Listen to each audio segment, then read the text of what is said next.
एक सुबह कुछ शिष्य भगवान बुद्ध से प्रवचन सुनने के लिए बैठे हुए थे। सभी आश्चर्य में थे कि बुद्धा उस दिन एक रस्सी लेकर आए थे और वो बिना कुछ कहे उस रस्सी में गांठ बांधने लगे। बुद्धा ने जब उस रस्सी में 3 गांठें बांध ली तब उन शिष्यों से बोले, देखो, मैंने इस रस्सी में 3 गांठें बांधी हैं और अब मैं तुम लोगों से ये जानना चाहता हूँ कि क्या ये रस्सी वही है जो गांठ बांधने से पहले थी।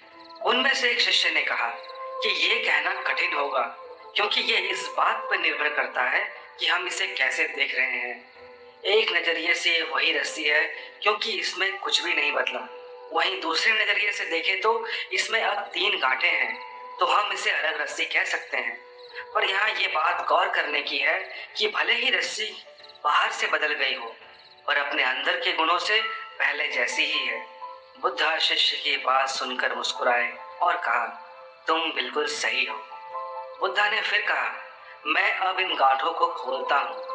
वो रस्सी को उसके दोनों छोर से पकड़कर खींचने लगे और तब पूछा, तुम लोगों को क्या लगता है, क्या इस तरह से रस्सी की गांठ खुल पाएगी?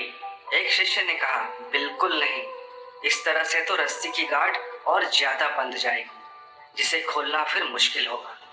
बुद्धा ने तब फिर पूछा कि अब मेरे आखिरी प्रश्न का जवाब दो, बताओ कि इसे खोलने के लिए हमें क्या करना होगा। शिष्य ने जवाब दिया, इसके लिए हमें उस गांठ को अच्छे से देखना होगा ताकि ये पता चले कि गांठ कैसे लगी है, फिर हम आसानी से उस गांठ को खोल सकते हैं। बुद्धा तब अंत में कहते हैं, मैं यही सुनना चाहता था। मुझे अधिकतर ऐसे लोग मिलते हैं जो अपनी समस्या का समाधान इसके कारण को जाने बिना हल करना चाहते हैं। लोग ये पूछते हैं कि वो अपने क्रोध का अंत कैसे करें, जबकि पूछना ये चाहिए कि आखिर उन्हें क्रोध आया ही क्यों। लोग अपने अहंकार से मुक्ति पाना चाहते हैं, पर कोई ये नहीं जानना चाहता कि उस अहंकार की बीज उनके मन में कहाँ से आई। दोस्तों, इस कहानी से बुद्धा क्या समझाना चाहते हैं? हमारी जिंदगी में भी उस रस्सी की तरह समस्याओं के कई गांठ लगे हुए हैं और समस्याओं के इन गांठों को खोलने के लिए हमें पहले इन्हें समझना होगा कि वो पैदा क्यों और कैसे हुए। समस्या को उसके जड़ तक समझे बिना उसका सही और अस्थायी समाधान कर पाना मुश्किल है।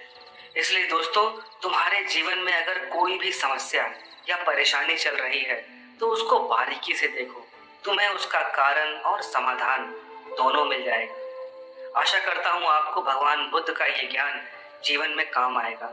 Hope to see you in the next video. Till then, stay happy.